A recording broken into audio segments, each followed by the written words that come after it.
We wanted to make sure we were doing the right thing. All the studies we look at, we looked at videos, called people, looked at other barns, and the monoslope by far is the way to go for cattle for ventilation and health.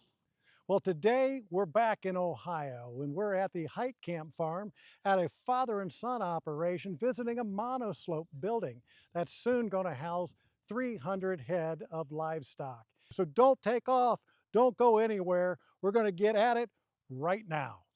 So we're here at the Heitkamp farm, and I'm proud to introduce Mark Heitkamp and his son Zach Heitkamp, who just finished this 50-foot wide, 300-foot long monoslope building that will ultimately house how many, Mark? 300 head. And what do you have in here right now? About 140. Zach, when you first introduced livestock to this building, how long ago was that? About a week ago. So then you've got some more shipments coming. Yes. What did you do before you got into this? We had milk cows, we had dairy cows. In 2018, we sold those and got into the steer business then with the old setup. And so the other setup was a conventional gable building that you were in. Yes. Mark, let me ask you, you've got a lot of different building choices on the market today, whether they're all steel or post frame, A-frame, the gable buildings or monoslope. What do you like about the K building, and why did you choose a K building monoslope? It's a metal building with still utilizing some wood. And I think it'll last longer than a gable or wood building. It's got the ventilation. All right, so we've mentioned that, this is a 50-foot wide monoslope. It's 300 foot long, and our bays are 15 foot, which gives you just a nice open space. Well, what are some of the other details of this building? What's the low sidewall height, Mark? Probably about 16 feet. Okay. And we got a 5.5 foot wall, and then you got about 10.5 on top of that. Yep. So, and that creates enough airflow, and keep a 15-inch opening by the roof open at all times. That just enough to help the airflow in summertime, wintertime. Yeah, as I can see, you've got the curtain sides on the back side there. Still have a little bit left to do. I mean, it's only been a week now that you've had cattle in here. Looking here on the high side then, I see a big overhang. How large is that overhang? 10 foot. So what's your thoughts with that overhang? What do you think the benefit of that overhang on the high side Just is? to keep the rain off of the feed bunk. I don't care what kind of building you put up. If you have rain and wind, it's going to get in.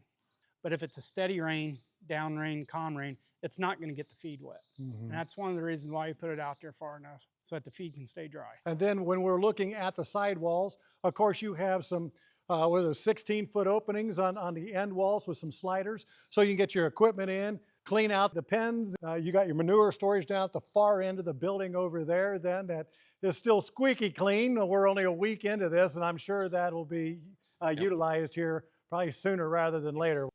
So Mark, with this monoslope building, knowing what you had done before with the milk cows, what problems are you hoping to solve with a monoslope building as opposed to an A-frame? With the old building, it was a lot of wood, a lot of ventilation problems, the ammonia smell, the airflow through it will take the ammonia smell out. It's completely open, and we're hoping that's going to create a healthier cattle. Well, it's all about the herd health, isn't it? It's funny how it doesn't matter what the question is, the answer always comes back to herd health. Yes. Yep. And the environment. Yes. Yep. And that's really what this monoslope building is all about. Yes. Yes. Yep. I'd rather see it for us watching the cattle when they're be healthy and having us do a little out in the cold, so to speak. Sure. Compared to the other barns where it might be more comfortable for the human, but for the cattle, it's not as comfortable. Zach, can you talk to me about the summer and winter solstice, the sunlight and how that interacts with a monoslope building? The sun in the summertime is when it's at its highest, at its peak. It's middle of the afternoon and the sun's not touching the feed, touching the cattle. The cattle are nice and calm, which that's what we liked about the monoslope barns. And then in the winter time, when the sun is low, it shines down inside the barn, warming up the cattle. And I noticed one other thing that you've done, and not everybody does this with the monoslope building, but Mark and Zach, you guys decided to put OSB in the roof, underneath the roof metal, and above the roof purlins. Why did you do that? One of the reasons is because you get too much rust to the sheet metal from the ammonia smell and fumes. This will keep that from happening, maybe longer, keep it. Also structure-wise, it'll make it stronger. How did the K building stack up price-wise to the other options that you could choose from? Actually, I think it was cheaper than some of the other metal buildings and about the same price as a wood building, but I think it's going to hold up better. I simply think the price comparison, the K building was a little cheaper. So let me ask you this, Zach, looking back on this investment, and I don't care what building it is, when you're talking about a 300-foot long building, 50-foot wide, it's a sizable investment. Do you think you got good value in your investment with this K building, Monoslope? Oh yeah, by far. Because this shouldn't last with steel and everything. It should last 30, 40, 50 years. And hopefully I don't have to repair or do as much maintenance, in my opinion, compared to the wood buildings. Because the cattle, they like chewing on stuff. And with wood, it eats away and then you'll have to repair it. You know, you bring up a wonderful point because these guys got nothing but time here right now. Yep. You know, and they get into just about everything they possibly can. Yes, yes they do. So yeah, it is nice with a steel building. There's the longevity. There's nothing they can really get into, Yep. and it's safer for them and better for you Yes. long term. Yep. Mark, if another producer was considering a monoslope, what advice would you give him? Definitely get one. If you're going to have cattle, definitely get a monoslope. And definitely face it toward the south.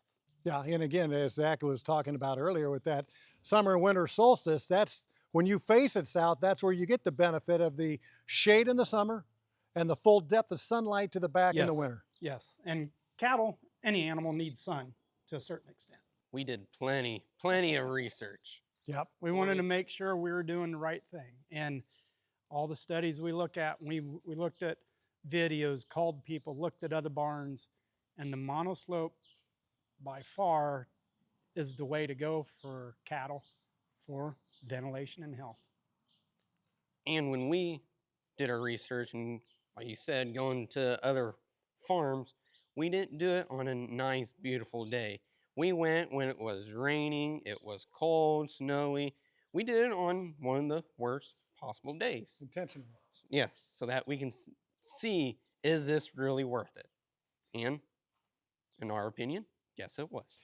Thank you both for having us out here. Thank you for buying the K building. We appreciate your insight and your thoughts, and can't thank you enough for having us here.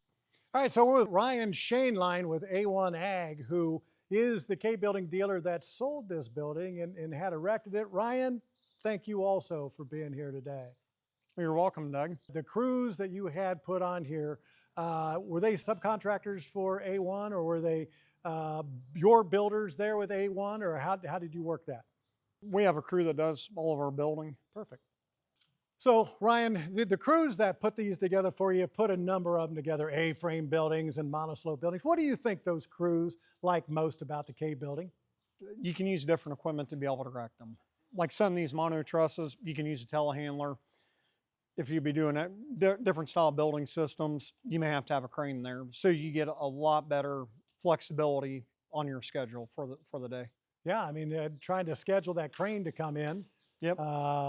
Can If be you need to difficult. pull off a day because it's going to be raining all day, your equipment's still on site, you can pick up where you left off at and carry on. So you get a lot better flexibility on your schedule for the day. Ryan, you guys have been known over the years for a variety of different buildings. How does the K building compare to other buildings that you guys do?